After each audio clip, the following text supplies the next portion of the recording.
किसी ने कहा था कि greed is the root of all evils. लालच सभी बुराइयों की जड़ होती है, चाहे एक इंसान का डाउनफॉल हो या फिर धरती का डिट्रैक्शन। और लापरवाही की कीमत क्या होती है? लापरवाही से हादसे होते हैं और लालच से तबाही होती है। एक तरह का हादसा वो होता है जो टेम्परेरी इफेक्ट करता है और एक तरह का हादसा वो होता है जो हजारों साल तक अपना इफेक्ट छोड़ के जाता है। इफेक्ट तब तक जब तक ये धरती है। ये पूरे इंडिया की नहीं बल्कि पूरे विश्व की सबसे वर्स्ट इंडस्ट्रियल डिजास्टर थी, the untold story of Bhopal. उस रात के बाद भोपाल में ऑफकोर्स सनराइज तो होता है, पर उस सन में चमक नहीं होती है। चमक आज तक नहीं लौटी। चमक इंसानों के चेहरे की, चमक उन बच्चों की जो आगे चलकर इंडिया के वैल्यूएबल यूथ बनते। 2 दिसंबर 1984 दिसंबर की वो ठंड रात थी और सभी लोग अपना दिन नॉर्मली बिताकर अपने घर में सो रहे होते हैं, पर उनको क्या पता होता है कि थोड़ी ही देर में उनकी ज़िंदगी में एक क़यामत आने वाली है जिससे उसका सब कुछ छिन जाए। आज से ठीक 15 साल पहले 1969 में इंडिया के हार्ट मध्य प्रदेश के कैपिटल भोपाल में एक नई कंपनी एस्टेब्लिश होती है। इस कंपनी का नाम होता है यूनियन कार्बाइड इंडिया लिमिटेड और ये पेस्टिसाइड बनाती है, यानी कीटनाशक। इस कंपनी के स्टार्ट होने से वहाँ के लोगों में एक नई खुशी देखने के लिए मिलती है, क्योंकि उस टाइम पर भोपाल में एक हार्डकोर नीड थी जॉब की।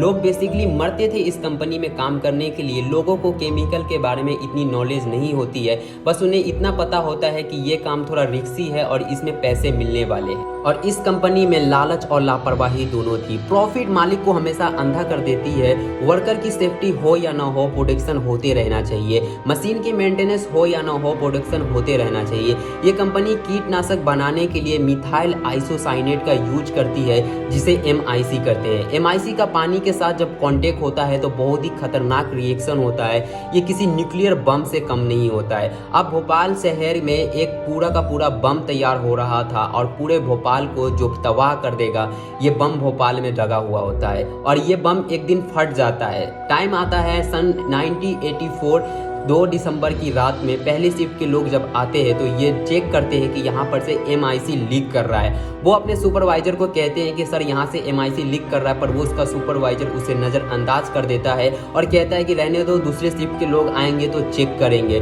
11:30 बजे दूसरे शिफ्ट के लोग आते हैं और जब वो उस चीज़ को चेक करते हैं तो जब वहाँ पे पहुँचते हैं तो उनकी आंखें जलने लगती है। वो अपने सुपरवाइजर को कहते हैं कि यहाँ पर ऐसा चीज़ हो रहा है, MIC लीक कर रहा है। वो सभी वर्कर का काम होता है कि जो MIC की टैंक है वहां पर जो वाटर पाइप जा रही है वो वाटर पाइप को साफ करने का होता है, क्योंकि MIC के अंदर से जो टॉक्सिक गैस निकलती है उसे चिमनी से बाहर लाकर उसे जला दिया जाता है। उन सभी वर्कर का यही काम होता है, पर वो वर्कर वहां पे जाने से उन्हें MIC लीक दिखता है। वो भी अपने सुपरवाइजर को कहते हैं तो वो कहता है सुपरवाइजर चलो टी ब्रेक ले लेते हैं, तो वो सभी लोग टी ब्रेक लेने चले जाते हैं। फिर रात के करीबन 12 बज रहे थे, 12 बजने के आसपास का टाइम होता है। वो सभी लोग जब दोबारा इंटर करते हैं तो देखते हैं कि बहुत सारा पानी जो है MIC के टैंक में चला गया। और आपको याद होगा मैंने अभी थोड़ी देर पहले बोला था कि MIC का पानी के साथ बहुत ही खतरनाक रिएक्शन होता है।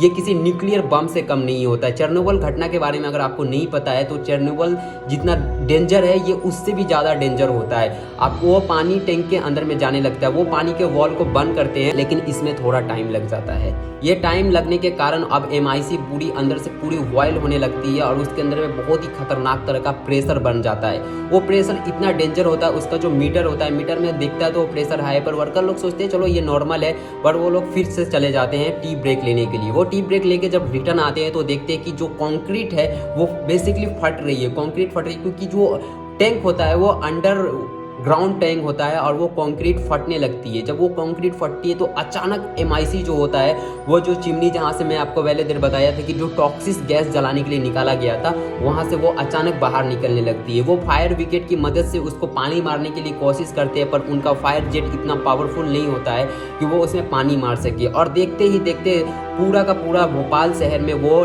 केमिकल फैल जाता है, जिसे हम कहते हैं न्यूक्लियर केमिकल जो होता है MIC, वो पूरे के पूरे भोपाल में फैल जाता है। अब लोगों को समझ में नहीं आ रहा था कि लोगों को ये क्या हो रहा है। लोगों को अनकंट्रोलेबल खांसी शुरू होने लग जाती है और लोग खांसने लगते हैं। वो कितने लोग खांसते खांसते मर जाते हैं, कितने लोग खांसते खांसते उसके मुंह से ब्लड आ जाता है। लोगों को ये समझने में देर नहीं लगता है कि हमारे इस शहर में जो कंपनी है इसमें कुछ गड़बड़ हुआ है और वो पूरा का पूरा न्यूक्लियर जितना भी होता है पूरे भोपाल शहर में फैल जाता है। लोग अपने घर को छोड़कर भागने लगते हैं।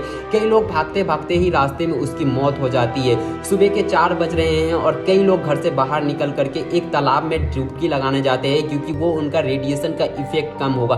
पर उनको क्या पता होता है कि इस जो नदी में वो डुबकी लगाने जा रहे हैं उन नदी में भी ऑलरेडी पूरा का पूरा रेडिएशन भर चुका है। कई लोग डुबकी लगाने जाते हैं और उस नदी में मर जाते हैं। उस नदी में ही उसकी लाश तैरने लगती है। अगली सुबह जब होती है तो रास्ते पे जहाँ तहाँ डेड बॉडी पड़ी हुई है, जानवरों की लाशें पड़ी हुई है। उस दिन पूरा का पूरा भोपाल सुन पड़ जाता है। उस दिन कहा जाता है ब्लैक डे ऑफ इंडिया, क्योंकि उस दिन पूरा भारत का सबसे ब्लैक डे होता है और वो सभी लोग जो इस कंपनी में काम कर रहे होते हैं मर जाते हैं। अब इस कंपनी के जो चेयरमैन होते हैं, सीईओ होते हैं, वो चले जाते हैं देश छोड़ के बाहर।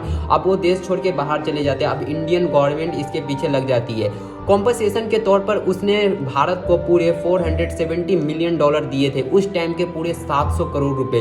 गाइस यार आप सोच के देखिए कि 16-17 हज़ार लोगों की इसमें जान गई और पूरे 700 करोड़ रुपए से क्या उनकी जान की ये वैल्यू हो सकती है। देश में ऐसी कोई भी न्यूक्लियर सिस्टम जो भी देश के बीच में बनाया जाए, इन सभी चीज़ों में अक्सर सेफ्टी फीचर का इस्तेमाल किया जाता है, पर उस कंपनी में ऐसा कोई भी सेफ्टी फीचर नहीं था और पूरे 700 करोड़ रुपए देकर वो कंपनी यहाँ से चली जाती है। आज भी भोपाल के लोग इन चीज़ों से जूझते हैं क्योंकि उनकी आने वाली जो जेनेटिक डिसऑर्डर है, उनके सभी जेनेटिक में इस तरह का प्रॉब्लम फेस होता है। उनके जो बच्चे पैदा होते हैं उनके अंदर में कुछ ना कुछ जेनेटिक डिसऑर्डर होता है। वो सिर्फ इस न्यूक्लियर सिस्टम की वजह से होता है और वो सभी लोग आज भी इन सभी चीज़ों का परेशानी का साथ लड़ रहे हैं, जूझ रहे हैं। ये थी भारत की सबसे बड़ी न्यूक्लियर डिजास्टर भी बोलिए आप, वही है। तो मैं मिलता हूँ आपको किसी नेक्स्ट वीडियो में, तब तक के लिए जय हिंद।